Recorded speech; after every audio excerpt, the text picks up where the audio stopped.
The New Orleans Saints scored 34 points in a football game today. Not even just 20. They actually completed the score over 20 points in the year 2023 challenge.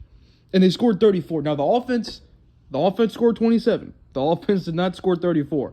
But still, the Saints as a team scored 34 points and allowed 0 in a 34-0 shutout victory on the road. Now, the Patriots are dysfunctional as fuck right now. They're not a good team. They've been outscored like 67-3 or something in the past 2 games because they got destroyed by Dallas last week too. But it doesn't matter. You take these wins how you can get them, especially when Dennis Allen is your head coach and Pete Carmichael is your offensive coordinator. You will gladly take a 34-0 win. So let's go ahead and talk about it. This was just like a team win. This was very similar to the Raiders win last year when we won 24-0, I think week 8 last year. Defense played very well. The offense started off the game slow. I think they went 3 and out twice. And it looked just like the offense had been all year up to that point. So I wasn't that hopeful at that point. But then the defense got on the board with a pick 6 from Tyrann Mathieu. And then the offense started rolling. We scored 2 straight touchdown drives, I think. And it was smooth sailing from there. No player had like a fucking crazy game. Derek Carr this was probably his best game as a Saint. And his stat line, if you look at his stats, you'll be like, oh, Derek Carr didn't really do anything. You guys know how I feel about Derek Carr. I don't love Derek Carr, but when he plays good, I'll say he plays good. And he played good today. He was very efficient. He had a bad throw in the fourth quarter when the game was already over. Like, it could have been a pick, but, either way, Derek Carr had a good game. He was very efficient. I think he had about 180 yards and 2 touchdowns, no picks. I'm not sure if that Foster Moreau, that shovel pass, whatever that was, counted as a touchdown. I think it was because it technically is a forward pass. So I guess that was a touchdown because Chris Olave had a touchdown pass. Olave didn't really have a great game today. I think he had like 2 catches for 12 yards, but he did have a touchdown. And it's not like it was a big deal. Chris Olave, he had a big gain down the sideline in which he couldn't get his feet in. That would have been like 30-something yards. And then at the very end of the game, he dropped like a 30-yard touchdown, which was a dot from Derek Carr, like a fucking absolute dime. And then he hit the ground and he dropped the ball. That's like, those right there are like the 2 prime examples of what's keeping Chris Olave from being a fucking great receiver. He already is on his way, but he just needs to get little things like getting his feet in bounds or, surviving a hit and still making the catch. It's just little things like that he's got to work on. But we won 34-0. I don't need to bitch about Chris Olave. The defense had a generational game. I think they had 3 turnovers. We had a Tyrann Mathieu pick 6. We had Pete Warner got a pick on a deflected pass, which was fucking crazy. Like the dude who was supposed to catch the ball, like he had it in his chest. Like there was no reason that should have been a pick. And then it was a pick. And then Pete Warner got his first career interception, which was funny. And then I think we got a fumble recovery on a bad toss from Mac Jones. But yeah, the defense was fantastic. We got a few sacks, I think, too. Cam Jordan got his first sack of the season. They pitched a fucking shutout. Like, even when the game was over in the fourth quarter, we were up 34-0. Like, the defensive intensity never left. Like, there were points the Patriots were going for, like, on 4th and 2 at their own 30, and we were still stopping them. Like, there was just no let-up. Like, the most I can really complain about is Chris Olave missing out on 2, 30-yard gains, and that's mostly because I have him in fantasy.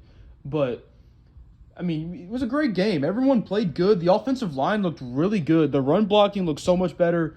There was plenty of time in the game when Derek Carr had time to throw. Like the Chris Olave touchdown reception, I think that made it 21-0 or something. I think it was the second touchdown we scored offensively. Derek Carr had plenty of time to go through his reads, and he found Olave open in the zone, in the back of the end zone. Fucking great play. The run blocking was great. Alvin Kamara got the run game going early on. Kamara looks great. I didn't love the way that they ran him up the middle a lot. Now, I get why they did that this game, because there was a point where the game was in control, 24-0, 31-0, and you're just running the ball. When that's the situation, you're running Kamara up the middle, I'm perfectly okay with that. And Kamara had a touchdown early on in this game. I think it was the first touchdown we scored. That broke the all-time Saints record for most touchdowns scored ever, obviously besides Drew Brees with touchdown passes, where this is touchdown, rushing touchdowns, reception touchdowns. He broke the record previously held by Marcus Colston with 72 touchdowns. Kamara now has 73. He has the most touchdowns in the Saints franchise history, which is fucking ridiculous because this is only his 7th season. Colson did that in 10 years. And it's even like last year, Kamara only had 4 touchdowns on the season, and he's still, breaking these franchise records. That's fucking insane to think that he's already. The fact that he's in year 7 is crazy, and he's still scoring touchdowns. He's still that dude, That's crazy. And I mean, this was an all-around great game. There's not a whole lot to really talk about. Y'all watch the game. There's nothing for me to rant about. There's nothing for me to, obviously I'm praising the whole team, but, take it with a grain of salt, of course, because the Patriots are not – I'm not saying don't enjoy the win, okay? Definitely enjoy this victory.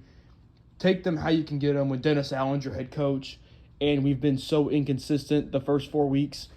But the Patriots are a disaster right now, and we took care of business. We did what we needed to do. We play Houston next week, who just lost a heartbreaker to Atlanta in Atlanta. I think they won with the game-winning field goal 21-19 or something like that to beat the Texans. So the Falcons are now tied with us in the division just like they were before. We're both 3-2. The Bucs are 3-1. They had a bye week this week, so they're going to stay first place for now since they beat us last week. Of course, we shut the bed against the Bucs, who are first place right now. And the Panthers, I think, are 0-5 now because they got shit on by the Lions just now. They got absolutely destroyed. So we don't have to worry about not Atlanta, the Carolina Panthers. They're booty butt. They're terrible. We don't have to worry about them. Now the Falcons, like I said, they're tied with us. They're still going to be very competitive in the division, it looks like. Desmond Ridder, I saw had 300 passing yards.